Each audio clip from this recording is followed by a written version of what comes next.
You spend about 1/3 of your life sleeping. In my case, it's probably closer to half of my life. But that's not the point. The point is, you deserve the right to great sleep. Casper is a sleep brand that makes expertly designed products to help you get your best rest one night at a time. Casper products are cleverly designed to mimic human curves, providing comfort for all kinds of bodies. The original Casper mattress combines multiple supportive memory foams for a quality sleep surface. With over 20,000 reviews and an average of 4.8 stars across their website, Amazon, and Google, Casper is becoming the internet's favorite mattress. While I'm confident you'll love your Casper mattress, they make it so easy to say yes even if you're unsure. Their mattresses are shipped in small boxes that make you think, how did they do that? And you can be confident about your purchase with Casper's 100 Nights Sleep On It trial. This includes free shipping and returns in US and Canada. Give yourself the comfort you deserve. Get $50 towards select mattresses by visiting casper.com/ASMR and using ASMR at checkout. Terms and conditions apply. Hello everyone, welcome to another episode of Sleep and Relax ASMR. Today we're talking fashion, and more specifically we are going over and exploring some relatively useless fashion facts. Why, you may ask, are we learning about useless fashion facts today? You know what, it's because I was on Amazon today ordering a pair of shorts and I was thinking about my lack of fashion sense, and I figured I could use I could use a little bit of help, I guess. So hopefully we learn about fashion, and or hopefully I bore you on your way to a nice deep sleep.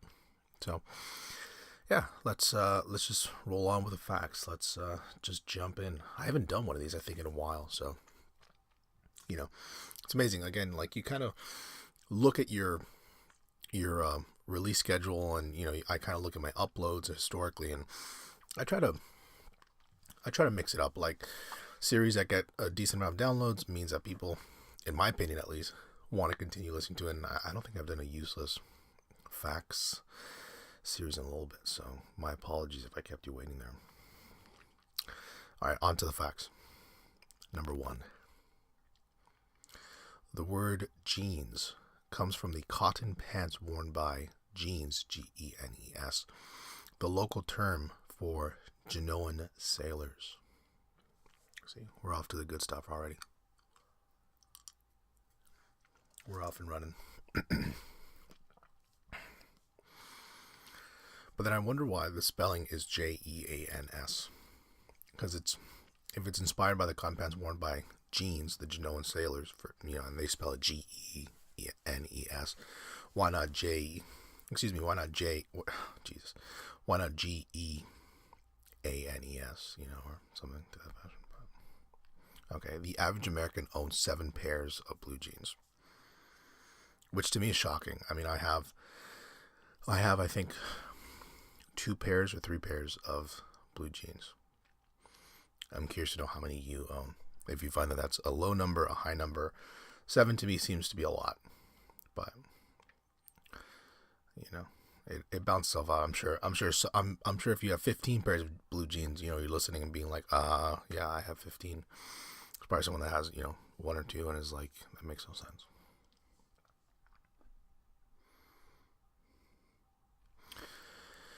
Initially, both men and women wore togas in Rome, but after the 2nd century BC, respectable women wore stolas and prostitutes were required to wear a toga.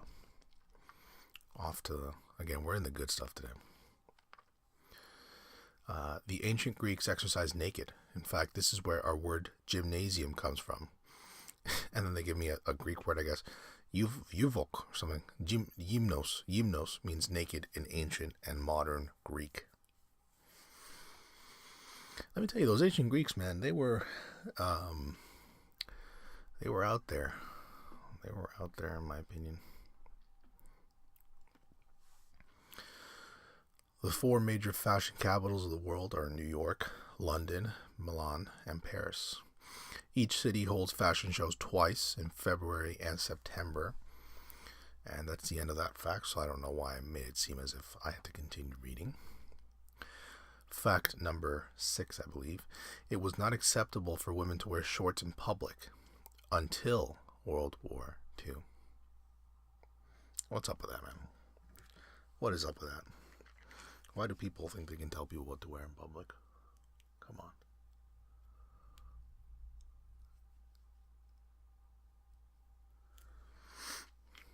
Next fact I have over here, this should be number 7. The first fashion magazine was published in Germany in 1586. I would love to see what that looked like. Like, what were they rocking in 1586 Germany? Some lederhosen, maybe? I might be wrong. I'm probably wrong. I have no idea what I'm talking about. I'll stop. Fact number 8. American households spend about 3.8% of their income on clothing, which equates to about $1,700 per person. By comparison, Americans spent 11% of their income on clothes in 1950. I wonder why that is. Maybe just because people really didn't have that many options when it came to like entertainment and, you know, back then I guess the cool thing was that you were kind of, I don't know, right? Because entertainment, I guess, back then, for the most part, is you know, just going out and seeing your friends and going to events. So, yeah, I mean, I guess it makes sense. I mean, you're probably out and about more often in 1950 than you are right now. Or I could just be full of crap and have no idea what I'm talking about. Both are likely. Number 9, the price of clothing has decreased by 8.5% since 1992, even when adjusted for inflation. Well, I mean, yeah, you get economies of scale, you get, you know, the globalization factor in there. Yeah, I mean, clothes are, should be the way it works in many ways. Fact number 10, as I clear my throat. Over a lifetime, an American woman will spend $125,000 on clothes, 3,000 items, 271 pairs of shoes, 185 dresses, and 145 bags. I should have mentioned beforehand, I have these facts here. I totally forget where it is I'm pulling this from. I need to try to source that. Yeah, don't take anything at face value. It could be full of crap. It could be someone just trolling. It could be, you know, I think I did a little bit of diligence on this, but I mean, whatever. I'm acting as if people are going to get offended over any of these things. Fact number 11. The 5 most common clothing materials are linen, cotton, polyester, and rayon. What is rayon? Like, what is it? Cotton is the most widely used clothing material, but it only became common in mid-1800s when Eli Whitney's cotton gin made it easy to separate the cotton fibers from the seeds. Interesting. Fact 13. Evidence for the first clothes dates somewhere between 100,000 to 500,000 years ago.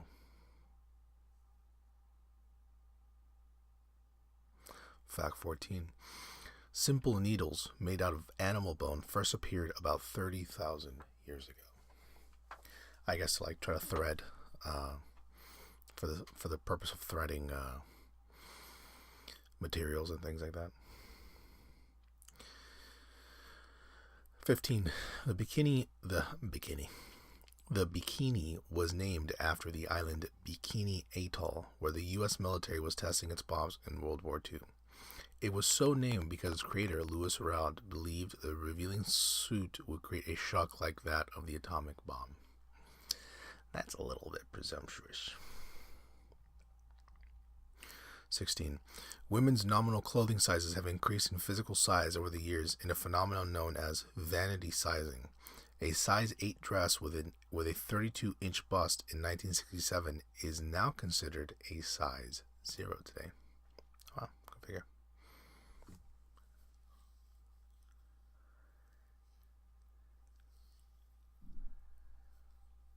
Wow. So size 8 back in the day is now size 0. Pretty alarming.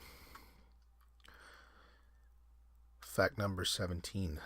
10 10 to 25% of Western women don't wear a bra, and 75% to 85% of women who do wear one wear an incorrect size. Okay, I mean, I don't know how you, I obviously don't wear bras, so I guess I don't quite understand how 75 to 85% of women who are wearing bras could be wearing them incorrectly. Like, I'm not sure how, I'm sure obviously some percentage do, but it's, to me, it seems a little alarming that 85 up to 85% of women are wearing an incorrect size. Like, how does that even happen? I don't even understand. Number 18, men's shirt buttons on the right. Men's shirts button on the right and women's on the left. Is that true? I've never noticed that, if that's true.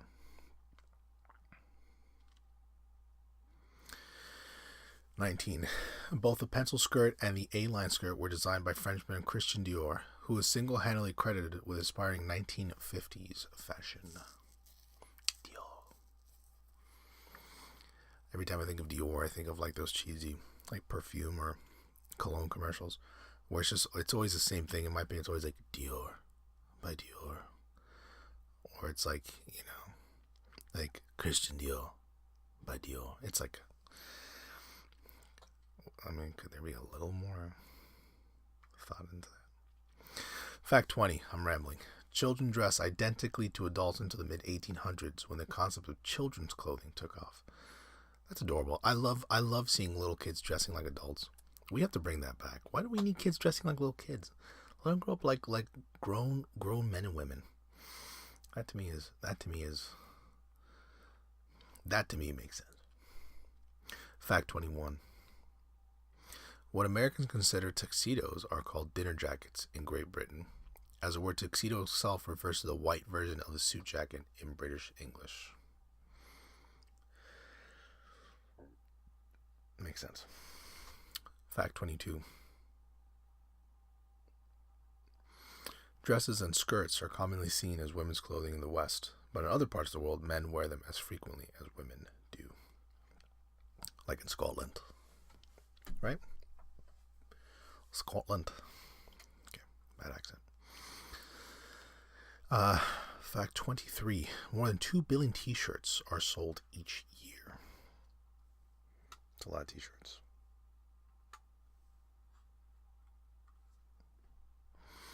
24. A person's social rank and profession in the medieval ages was represented by the color of their clothing. Nobility wore red, peasants wore brown and gray, merchants, bankers, and gentry wore green. And tied into that, in fact 25, in Rome, purple clothing was exclusively reserved for emperors and magistrates. Fact 26, the earliest known shoes are sandals that date back to approximately 7000 BC. However, bone analysis of early humans suggests humans began wearing shoes as early as 40,000 years ago. Makes sense, man. I mean, have you ever walked outside for a little bit? Hurts, man. Step on a rock. Makes only like instinct that people should want to wear shoes.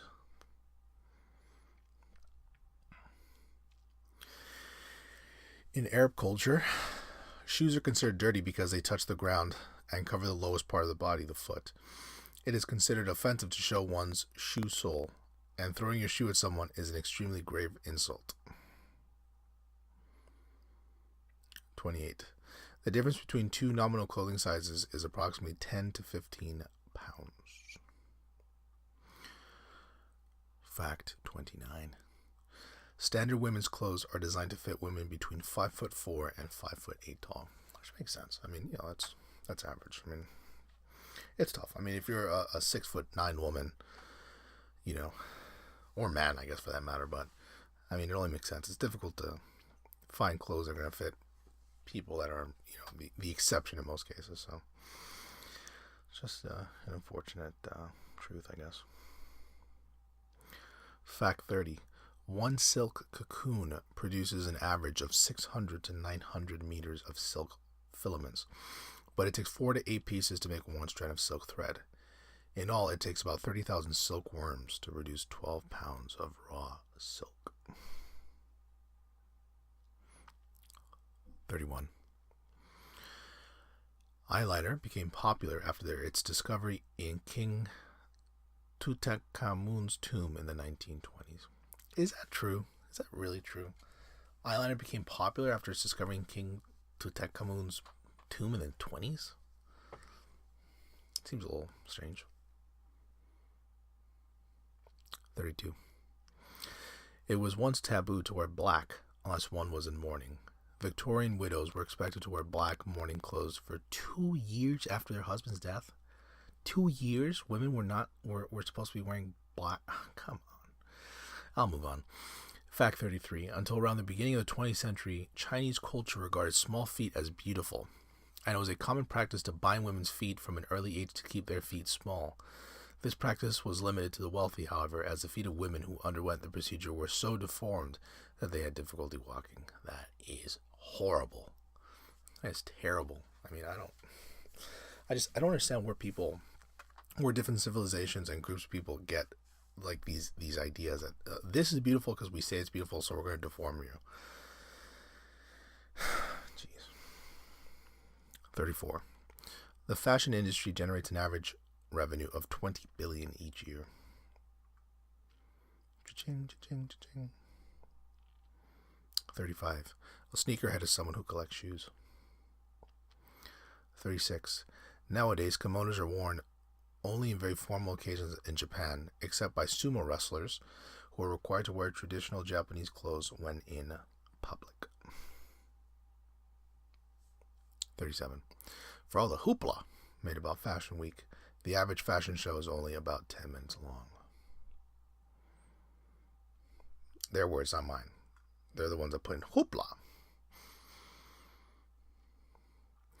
Vintage clothes, 38. Vintage clothes refers to clothing made between 20 and 100 years ago, and retro refers to recently made clothing that is designed to resemble the style of another period. 39. It became more socially acceptable for women to wear shorts during World War II. Oh, okay. Well, I guess this is a little bit different than the fact I read earlier, which introduced fabric rationing and forced women to take on more masculine jobs. 40. The skirt is the second oldest piece of clothing, outdated only by the loin cloth. Next fact. False eyelashes were first invented for producer W.D. Griffith, who wanted to enhance one of his actress's eyes in a 1916 film. The eyelashes were made out of human hair. Gross. Did you know that the style of low-hanging baggy pants worn by hip-hop devotees originated in the prisons of L.A., in which inmates were not allowed to wear belts? This is from a different site. So now these are, even the formation of some of these are different than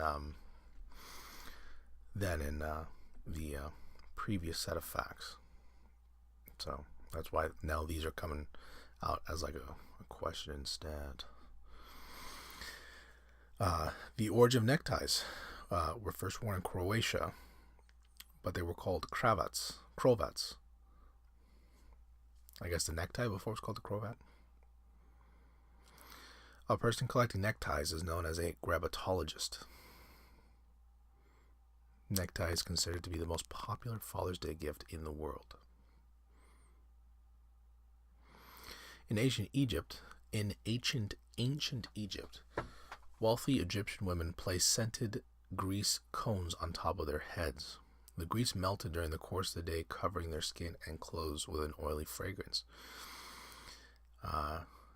Generally, designer perfumes can be divided into several categories: floral, fruity, earthy, crisp, and musk fragrances. It can be said that ancient Egyptian women were the forerunners of our modern designer fragrance. Sorry, don't know what happened there. Sneakers were first produced in 1800. They had a simple rubber sole design, and the name sneaker comes from the fact that their soles are so smooth that they hardly make a sound on the ground. I have a little bit of a qualm with that, because that for me is not true, at least right now with modern shoes.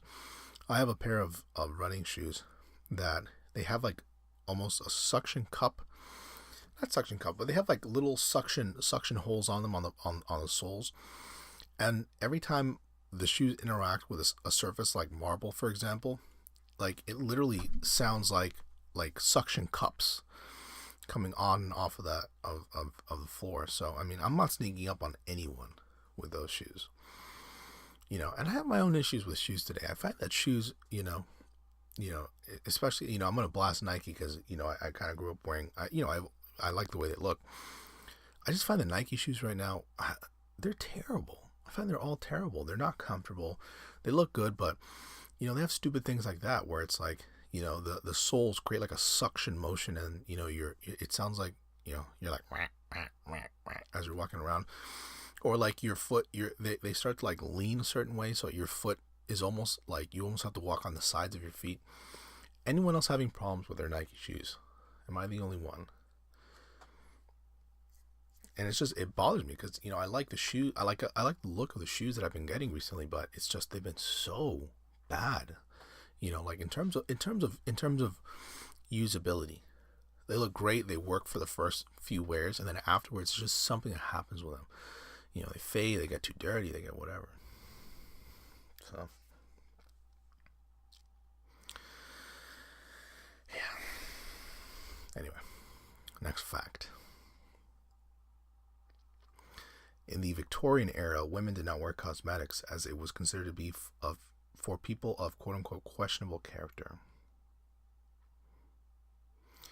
Shoe designer Christian Louboutin, I don't know how to pronounce the name. I've seen the name, I just don't know how to say it. Who was famous for his red-soled footwear, released a limited edition heel with baby blue soles so that brides would have that quote-unquote something blue on their wedding day. The beret, a hat typically associated with France, actually dates back as far as the Roman Empire, and far from being a fashion accessory, often made up part of a military uniform. I mean, that's pretty standard information, right? Like everyone knows that. Cinderella slippers. This is the last fact, and I think it's a pretty good one to leave off with. It's like leaving on a bang. Did you know that Cinderella slippers were originally made out of fur? The story was changed in the 1600s by a translator. Don't know if that's true. Don't care if it's true. I'm going to roll with it. So that's it. That's the last fact. Hopefully you guys enjoyed these useless fashion facts that I've been spewing your way. You're probably asleep by now. That's great. Good sleeping. If you have any questions, you have any comments about this episode or about the show, any suggestions for future episodes, you can always email me at hello@sleepandrelaxasmr. If you want to support the show, you can do so by donating via our website, just sleepandrelaxasmr.com. You can also support us through Patreon. You can follow us on Tinkles, a very popular ASMR app. And if you look for the show, it's just sleep but the and symbol, not A-N-D, Relax ASMR, and we'll come out. Just follow us, listen to us. And yeah, that's it. Thanks as always for listening, and take care. Thanks to Casper for sponsoring this episode of Sleep and Relax ASMR. Get $50 towards select mattresses by visiting casper.com/ASMR and using ASMR at checkout. Terms and conditions apply.